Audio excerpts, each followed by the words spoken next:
Gak iso diundur rek. Aku getalan rek.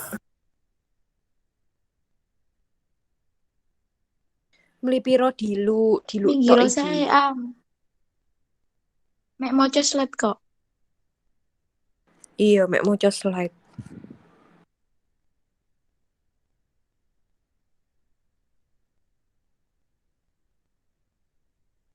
Lek gak ngono sing gopo kon maca sik ae. Ambeke langsung longgar gak apa-apa wis maca sik ae gantian. Iya ngono ta. Dadi mari tak mulai. Iya, Gus. sak nongko lek wis iku gak apa-apa di kuwi tok ae. Iki mungkin iso izin langsung diwacana sik ae gak apa-apa kene kok terakhir-terakhir. Ya apa slide siji ta Mas Am? Am kasno wis gak apa-apa, wacan sik wis. Kelompok wingi mek moco tok. Marun wis mari. Iya. Heeh. Minggir Sik dhisik ae cek di record sapa? Anu Mas Dibot.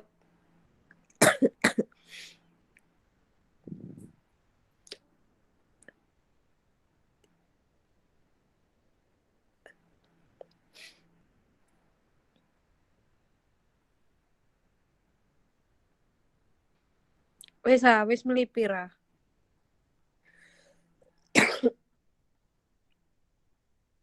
Gas wis gas. Gas yo. Sik Mas Dibot, halo. Bot dibot, Halo. stay. Tak rekam iki. Wis ah. Oh wis ta, yo wis. Tiket mau. Oke. Oh oke. Yaudah kita mulai ya presentasinya. Assalamualaikum warahmatullahi wabarakatuh. Kita dari kelompok 3 yang berisikan saya Dewi Lita Rohani dengan nomor NIM 156 dan ada Amin Abdullah Syafi'i dengan NIM 155, Rainaldo Patrick Benoni dengan NIM 194, Anissa Hidayatul Mulyana dengan NIM 163, Indah Kartika Devi dengan NIM 056 dan Ahmad Baharudin dengan NIM 120. Di sini kita akan membahas tentang kasus Brand Eiger versus YouTuber yang menjadi trending di sosial media. Karena ini adalah kasus beberapa waktu lalu yang sempat viral di sosial media. Dan di sini kita akan menjelaskan bagaimana kasus tersebut terjadi. Silakan di next. Nah, berlatar belakang seperti yang dialami oleh Brand Eiger karena terjadinya miskomunikasi antara pihak PR dan juga konsumen. Dalam kasus ini disebabkan karena cara penyampaian PR perusahaan yang kurang tepat, yang sebenarnya bermaksud ingin memberikan masukan kepada reviewer atau KOL yang sebenarnya itu adalah customer dari Eiger, bukan seorang KOL yang di-endorse oleh Eiger, agar reviewnya lebih baik lagi. Tapi karena cara penyampaiannya yang salah, akhirnya tidak diterima dengan baik oleh konsumen ataupun warganet. Akibatnya banyak penilaian buruk yang diberikan oleh masyarakat atau konsumen kepada brand Eiger tersebut yang dapat menyebabkan terbentuknya citra buruk pada perusahaan. Dan untuk pembahasan akan dijelaskan oleh anggota yang lain. Silakan.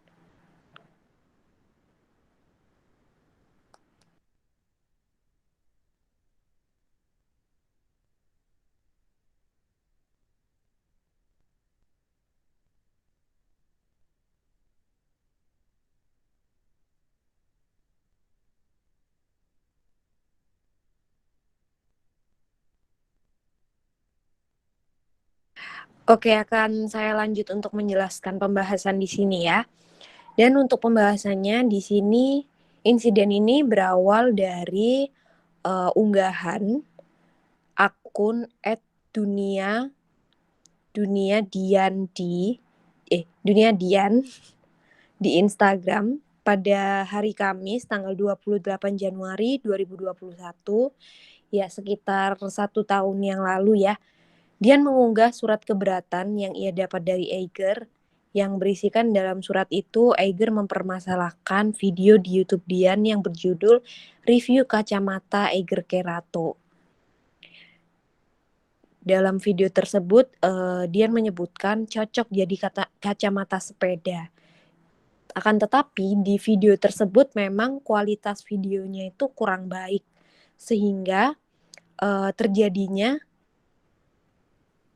PR yang salah paham dari pihak Eiger, kemudian memberikan surat keberatan tersebut yang ditandatangani oleh Hendra selaku HCGE dan Legal General Manager PT Eiger Indo Multiproduct Industri pada 23 Desember 2020.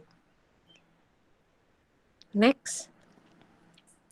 Mengutip surat tersebut, 3 poin keberatan yang disampaikan oleh Eiger yaitu yang pertama, kualitas video review produk yang kurang bagus dari segi pengambilan video yang dapat menyebabkan produk kami terlihat berbeda dari segi warna, bahan, detail aksesoris yang menjadi terlihat kurang jelas. Yang kedua, adanya suara di luar video utama yang dapat mengganggu atau noise sehingga informasi tidak jelas bagi konsumen. Yang ketiga, setting lokasi yang kurang proper bagi pengambilan video. Selanjutnya akan dijelaskan oleh anggota yang lain, silakan. Ya. Next.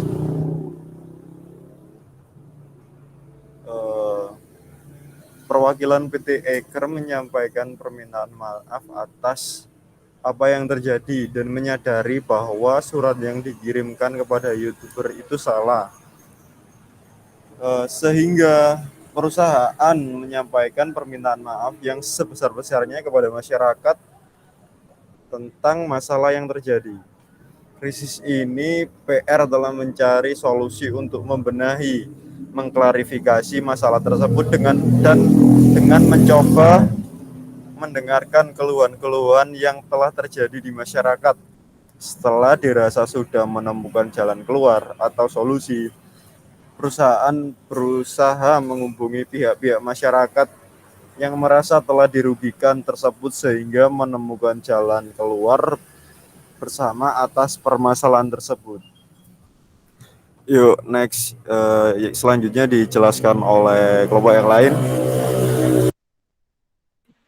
Jadi, kesimpulan dari kasus ini adalah yang pertama, kedua objek penelitian yaitu Eiger dan YouTuber, kejadian yang digambarkan dalam paper ini telah tidak menjaga reputasi perusahaan saat itu. Sehingga Eiger lah yang gegabah pada objek penelitian memberikan fungsi organisasional hubungan publik kepada pihak yang bukan dari bidang keahlian hubungan publik dari sektor komunikasi. Rusaknya reputasi ini atas kasus dalam kajian paper ini dapat dicegah jika ada orang komunikasi atau public relation berada dalam posisi koalisi dominan pada kasus Eiger tersebut. Sekian. Ada yang menambahkan, teman-teman? Oke, saya menambahkan. Mengingat kasus Eiger yang terjadi di kasus sosial media yang sangat marak belakang ini, ya apa ya, sebagai pihak PR itu harusnya juga harus berhati-hati. Sebelum mengeluarkan statement harus mengkaji ulang lagi dari mana sumbernya, terus apa saja permasalahannya harus dipetakan. Jadi ketika membuat semacam klarifikasi itu tidak minimalisir mungkin, itu tidak merugikan dari pihak manapun. Mengaca kasus Eiger yang dari produk yang reviewer itu kan dia juga beli itu secara ya tidak gratis, alias dia tuh beli. Ya mungkin dari pihak Eiger itu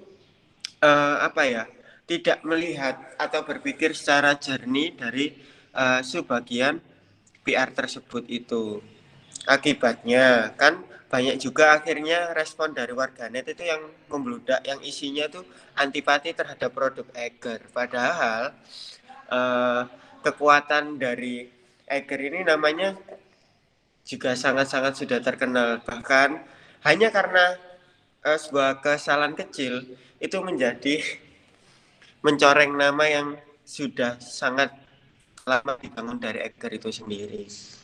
Ya, melihat pembelajaran ini mungkin pembahasan dari kami kelompok ini tuh ya mendukung kebebasan Eggerian. Mungkin secara PR itu harus legowo lah dalam hal biarkan netizen untuk menyampaikan kritik dan saran terhadap produk apapun dan dari media apapun. Bagaimanapun cara dan hasilnya itu menjadi sebuah masukan harusnya dari manajemen Eiger sendiri untuk meningkatkan kualitas dan produktivitas dari uh, brand Eiger itu sendiri. Monggo dari teman-teman mungkin ada yang ditambahkan.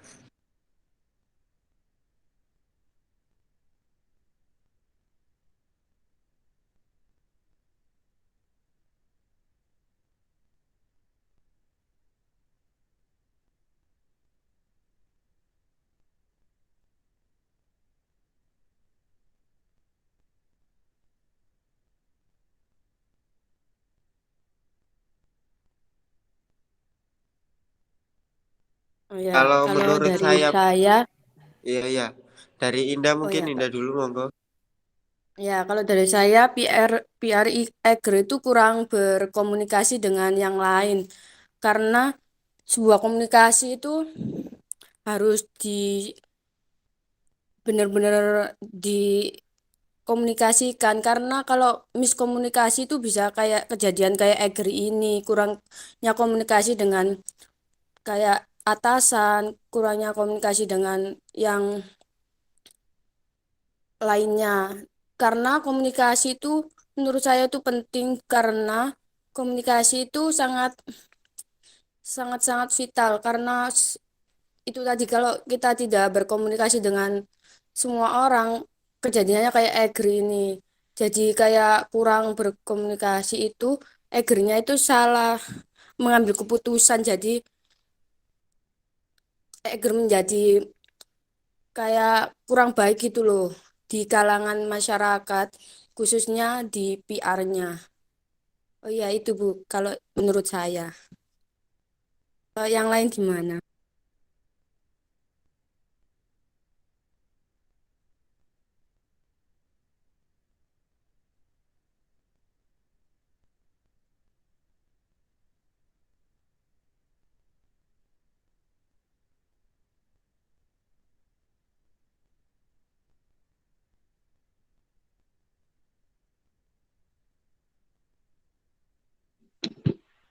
Kalau menurut saya,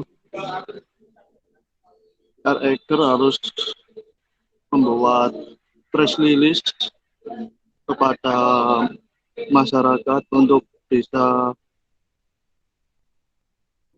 review barang-barangnya, dan ada contohnya di akun sosialnya Eker sendiri.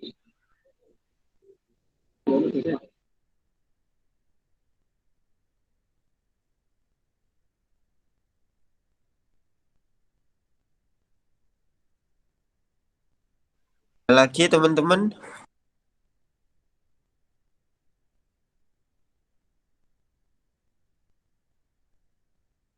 dan mungkin yang terakhir tambahan dari saya ya Bu.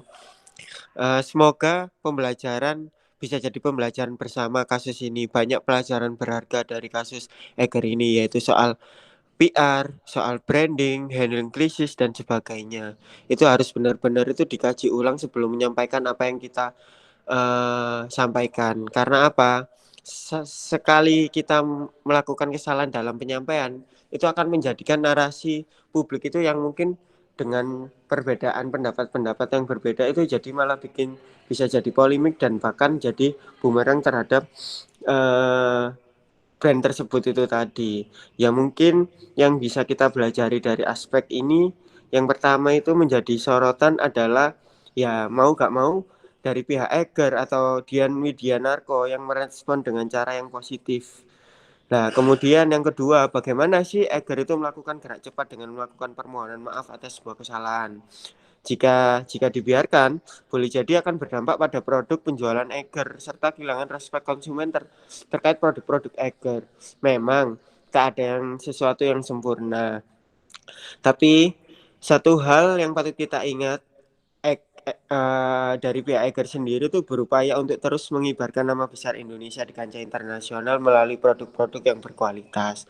Tetapi ya soal perekrutan SDM lokal guna mendayagunakannya serta meningkatkan ekonomi masyarakat lokalnya itu ya juga masih kurang itu tadi dari pihak PR-nya. Ya mungkin manajemennya supaya lebih diperbaiki lagi dan salah antar divisi ini saling berkomunikasi dengan baik. Itu dari saya cukup. Terima kasih.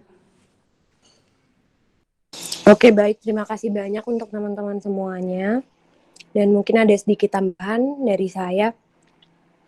Karena nama Eiger di sini sudah terlanjur menjadi buruk di kalangan konsumen atau di sosial media, mungkin untuk cara mengembalikan agar namanya kembali menjadi baik, mungkin bisa dibuat seperti dilakukannya program-program CSR dari Eiger sendiri agar brandnya menjadi kembali baik gitu.